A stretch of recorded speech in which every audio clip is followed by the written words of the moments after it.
Today we have the 2019 Toyota RAV-4. This is a petrol hybrid vehicle.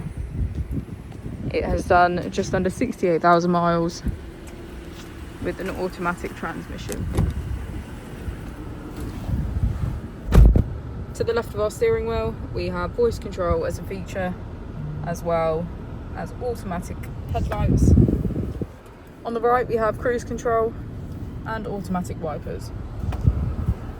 Moving onto our screen, we can access our home, menu, audio, navigation, smartphone integration, and setup.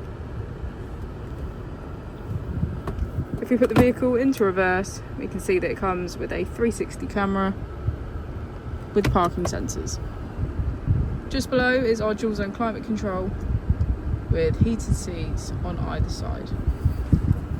Just below we can switch our driving mode from eco to sport. If we press our EV mode, we can switch to hybrid.